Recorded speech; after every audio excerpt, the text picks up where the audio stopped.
segunda maior usina hidrelétrica do mundo.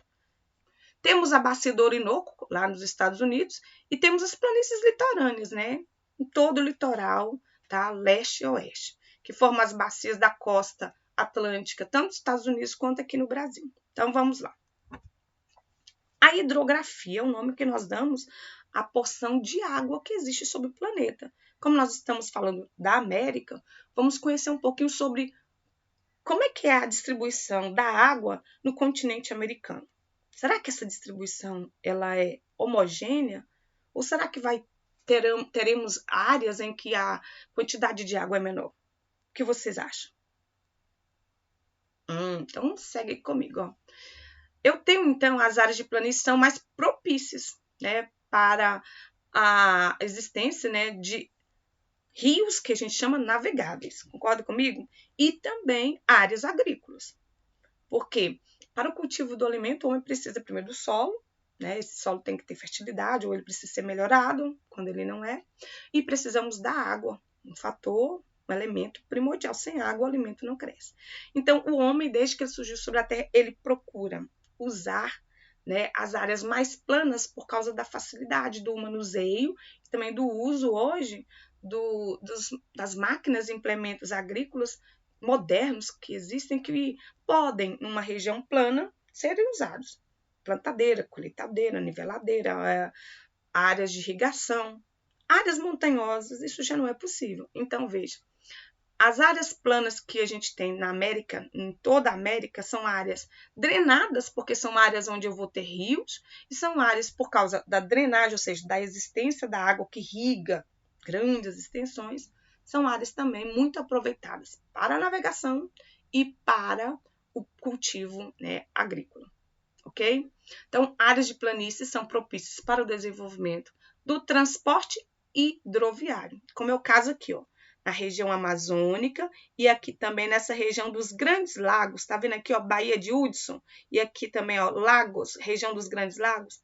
Essa área aqui dos Estados Unidos, bem na fronteira entre Estados Unidos e Canadá, é uma região extremamente explorada, né, pela agricultura. Explorada porque tem água e explorada também porque são rios navegáveis. Então, eles plantam, colhem e transportam, né, pelo rio a safra. Tá? Então, aí forma o que nós chamamos de transporte hidroviário. O mesmo acontece aqui, ó, na região amazônica.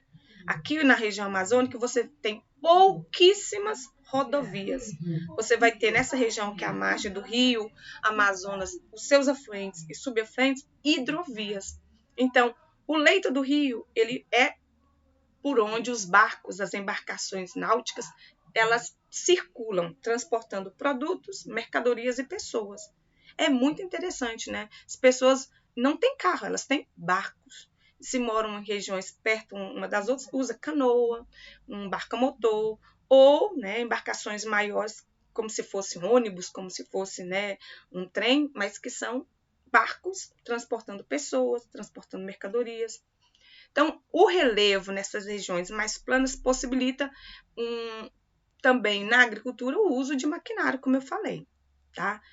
E por causa disso, essas áreas planas da porção centro-leste são extremamente exploradas pelo homem. As atividades humanas, elas concentram-se mais nessa região, as atividades agrícolas, né, as atividades também pecuárias, até mesmo, né, a concentração das grandes cidades. Se você pegar aqui, ó, Nova York, né, você vai descendo aqui, você vai pegar São Paulo, Rio de Janeiro, as capitais do Nordeste, todas estão localizadas no litoral, tá? Então, as regiões de planícies, nós temos áreas, né, de drenagem de importantes rios que a gente vai ver agora. Aqui talvez você não esteja conseguindo ver, mas olha, eu tenho São Francisco, eu tenho o rio Amazonas, o rio Paraná, o Tocantins, Araguaia, eu vou chegar ao Mississippi, o Missouri, tá? Vários rios que são importantes, né, na economia, na geração de energia e no transporte também. Vamos dar uma olhadinha só aqui nos Estados Unidos para você ver. Olhando aqui essas linhas azuis que representam as principais bacias hidrográficas. O que você acha? território estadunidense é bem ou é pouco drenado?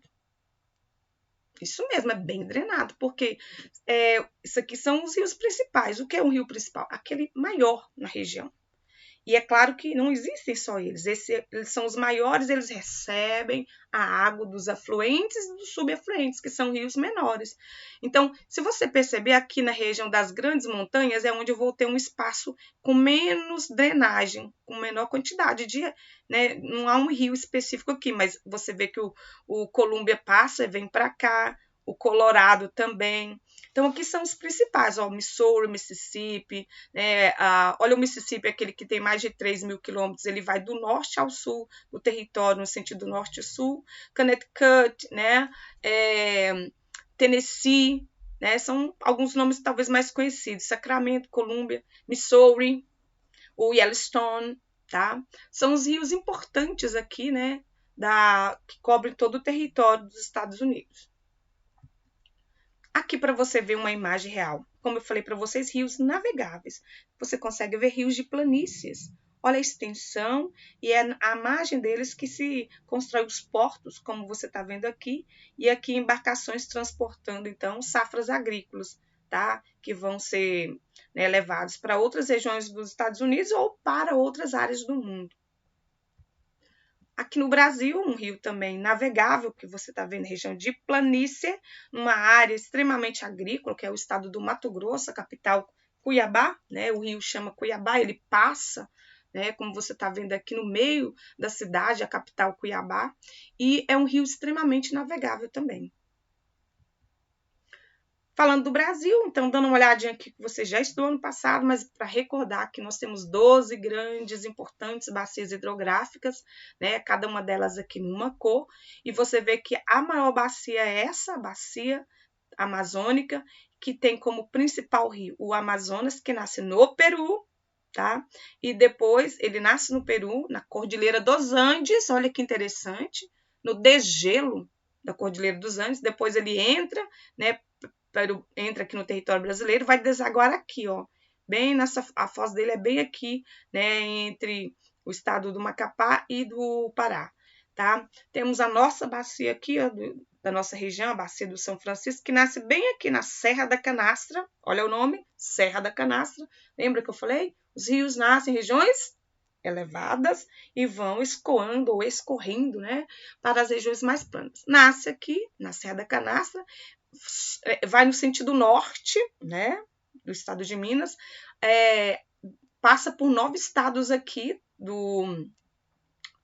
9 estados não, quantos aqui, ó?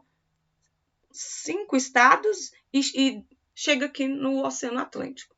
E temos a grande bacia aqui do Paraná, tá vendo? A bacia do Paraná, onde nós vamos ter, então, a usina hidrelétrica de Itaipu, que é responsável pela geração de energia, né? Uma grande geração de energia, não é a única, mas uma importante geração de energia aqui para a região sul e sudeste. Então, e são, né, importantíssimas regiões hidrográficas. Beleza? Então vamos agora, presta atenção, eu falei de relevo e hidrografia na América, ok? Vamos agora encerrar para depois a gente falar do relevo e hidrografia na África. E antes de eu encerrar, eu gostaria então de falar para vocês, para ir já fazendo as atividades, tá? As atividades correspondentes a essa unidade, a esse tema. Já terminou a aula, responde, para ir já adiantando sua anotação e suas atividades.